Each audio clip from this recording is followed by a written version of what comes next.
เอาสบายดีสวัสดีทุกคนสบายดีทุกคนวันนี้มาไล่สดทุกคนเลยนั่นก็ว่าบ่ได้พ้นตกทุกคนวันนี้มาไล่สดคือเก่าพี่น้องพอเข้ามาแล้วก็อย่าลืมกดไลค์กดแชร์ให้บาสุกเนี่ยเด้อส่วนนี้พ้นตกบ่ได้ค่อยทำคลิปเลยทุกคนเด้อมาเบิ่งว่าบาสุกไล่สดจะมีคนเบิ่งบาสุกบ่ทุกคนเลยว่าบาสุกกับบ่ได้อัพคลิป5-6 วันทุกคนในจังหวะบาสุกบ่ได้เฮ็ดคอนเทนต์บาสุกติดเวียกติดงานแล้วก็บ่ได้เฮ็ดคอนเทนต์ก็เลยว่าวันนี้ก็เลยมาไล่สดทุกคนเลยตอนนี้ท่านมีไฟเบิ่งพ่อคนบาสุกสิดังถาจนมีคนเขาเบิ่งพุ่นแหละสบายดีเด้อทุกคนเด้อสบายดีเด้อโอ้เป็นอะไรมืดเดย์อันนี้เป็นคนดีอันนี้โอ้ขันหัวเว้ยมุดคอสงสัยผมก็ยาวเลยทุนบ่ได้ไปตัดตอนนี้ไล่สดมา3 นาทีคนเข้ามาดู1 คนสบายดี1 คนกับทักทายสบายดีเด้อคนโต๊ะบ่ทางบ้าน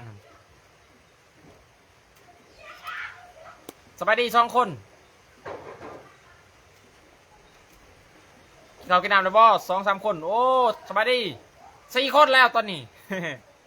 เอาส่วนนี้บอสุกบอได้คอยทำคลิปทุนเลยมาไล่สดคุยกับ FC ทุกคนมีบอสุกยังมี FC นำเขาอยู่บ่อันนี้ฮะนั่นแน่เป็น FC บอสุกเขามีมันเด้อหาคนมีอยู่บ่คนสบายดี6 คนเป็นคนดีวันนี้บอสุกสิมาห้องเพลงที่บอสุกกำลังเห็นดนตรีทุกคนเลยเพราะได้ในอยากฟังกด1มาแน่ทุกคนเพราะอยากฟังหาคนที่มีอยู่บ่คนอยากฟังกดไลค์กดแชร์ให้แน่เด้อพี่น้องเข้ามาแล้วก็อย่าลืมกดไลค์ให้บอสุกแน่เด้อพงพญาเลยทุกคนบ่ได้ไปตัดทุกคนเลยโอ้หน้าตาส่วนนี้ใส่แว่นนิดหนึ่งนะท่านผู้ชม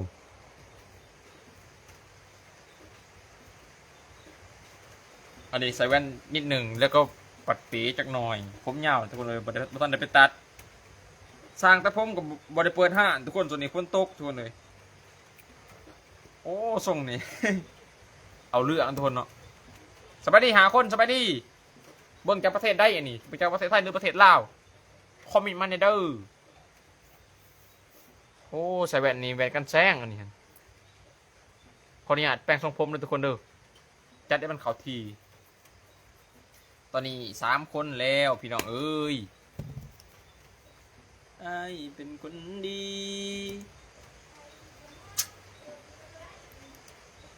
อยากบอกยังฮักเจ้าหลายเดี๋ยวบาสุกสิมาห้องเพลงเพลงเสียบาสุกแต่งไว้เดี๋ยวทุกคนเดินบาสุกตอนนี้บาสุกกำลังเฮ็ดดนตรีอยู่อดีตมันยังพังอยู่ในใจของอายตลอดสบายดีเด้อทุกคนเด้อหาคนสบายดีโอ้ยเดี๋ยวเราบ่บี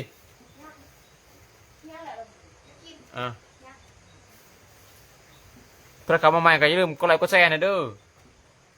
หาคนครั้งแน่ทุกคนไลฟ์สดมา10 นาทีเดี๋ยวคนเบิ่งหาคนตอนนี้หาคน6 คนอยากบอกว่าอายยังฮักยังคิดฮอดเจ้าอยู่เด้อถึงแม้ว่าเธอสิเหมือนเสยสยายกับตาม เสียงบ่สุกสิพยายามลืมเจ้าอันนี้เป็นเพลงบ่สุกเฮ็ดเพลงนี้นะทุกคนเด้ออันนี้ห้องแบบเต็มเพลงให้เลยอันนี้แบบบ่สปอยทุกคนเลยดอกนาคนดีสวัสดีเด้อเพื่อนเข้ามาใหม่ก็อย่าลืมกดไลค์กดแชร์เด้อ4 คนตอนนี้ โอ้อยากบอกว่าอายยังฮัก ยังคิดฮอดเจ้าอยู่เด้อ ถึงแม้ว่าเธอสิเหมือนเคยใจอ้ายก็ตามพยายามลืมเจ้าโอ้ย4 คนข้างในไปทางไหนมืด FC บาสุกนี่มืดละบ่อันนี้ฮันบาสุกผมมี FC แล้วเดี๋ยวนี้ ดอกนาคนดี ต่อไปนี้เป็นหน้าที่ของอ้ายต้องไป ต่อไปนี้ให้เขาดูแลเด้อล่ะบ่ต้องเว้าหาความ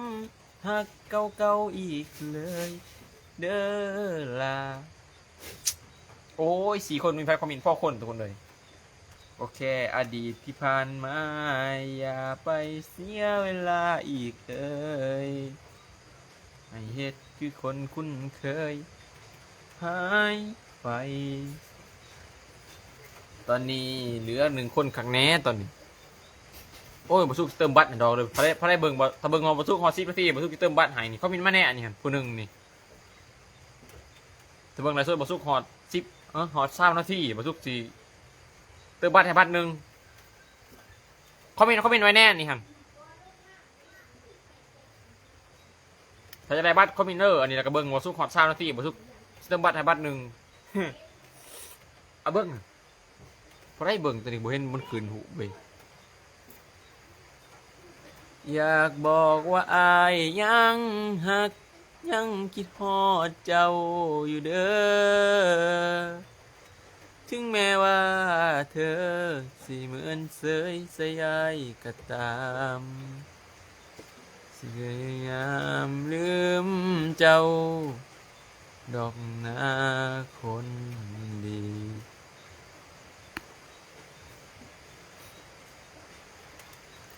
เขามีแน่เนี่ยพอได้เบิ่งบาสุกนี่1 คนตอนนี้ตอนใดเว้านำกระทั่งเขินทั้งอายตอนเจ้าเงียบไปก็ใจหายเหงาสงสัยเฮาหลงฮักเขาแล้วเนาะใจแต่ละมือได้แต่จับมือถือส่องเฟซแนวเดียวเจ้าบึงจุดสีเขียวเห็นเจ้าโพสแล้วก็เที่ยวไล่หูบสวัสดี1 คน โอ้ยทุกคนเอ่ยแล้วส่วนบักกระโดนมันคนเบิ่ง1 คนสวัสดี3 คนอยากบอกว่าอายยังหักยังคิดฮอดเจ้าอยู่เด้อสวัสดีเด้อ4 คนสวัสดีเด้อเขาเป็นมาแน่ว่าเบิ่งจากประเทศใดนี่อยู่จากประเทศไทยหรือประเทศลาวถึงแม้ว่าเธอสิเหมือนเสยสยายก็ตามสิพยายามลืมเจ้าดอกนาคนดีโอ้6 คนเลย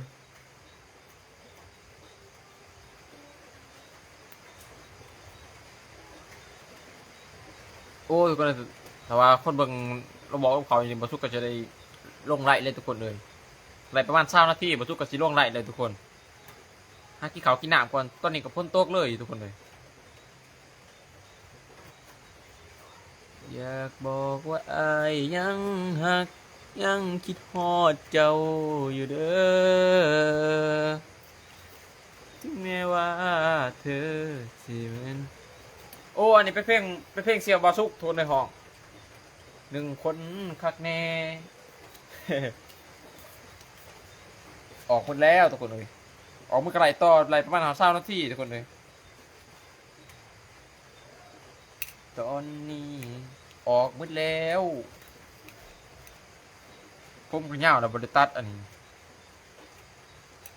ถ้ามันแดดพอแล้วบริสุทธิ์สิไปตัดผมทุกคนเลยตอนนี้ฝนยังตกอยู่หานซางเพิ่นบริเปิดฝนตก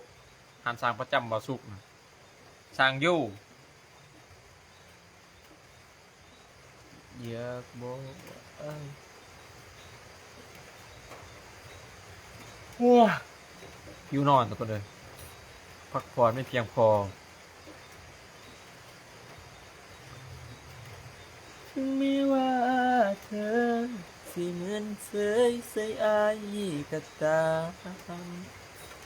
สิพยายามลืมเจ้านอกหน้าคนดี โอ้ยทุกคนเลยเป็นอะไรมืดเนาะ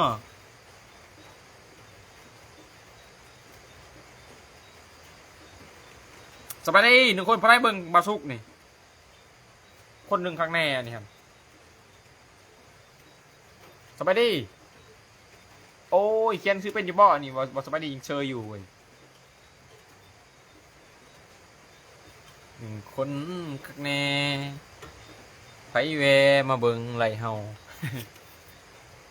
พระได้ไปเบิ่งไหลสุดเฮาโอ้สบายดีสองคนโอ้สบายดีสองคนคนหนึ่งสองคนคนหนึ่งสองคนโอ้ยไหลสดแบบนี้สุดยอดควรเลยอยากบอกว่าอายยังหักยังคิดฮอดเจ้า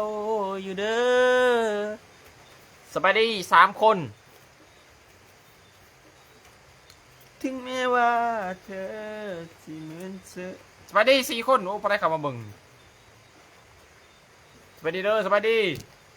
สวัสดีครับท่านผู้ชมยินดีต้อนรับเข้าสู่สองบ่าวซุก6 คนตอนนี้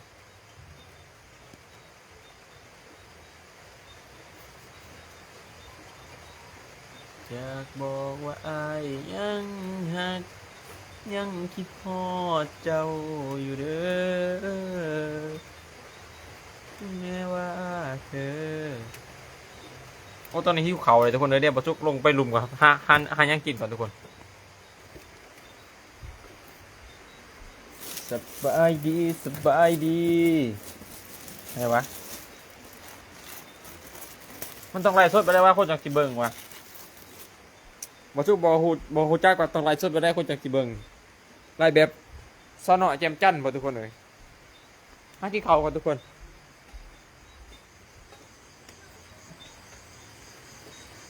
อยากบอกว่าอายยังหักยังคิดฮอดเจ้าอยู่เด้อเกือบไปใส่ว่าบัดนี้หากินเขาวกินน้ำก่อนทุกคนเลยบัดนี้ในประมาณ20 นาทีบาสุกก็จะได้ปิดไล่แล้วทุกคน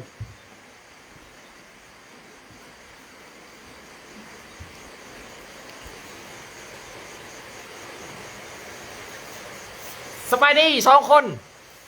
เห็นยังดูนี่ฮะโอ้ยทุกคนเลย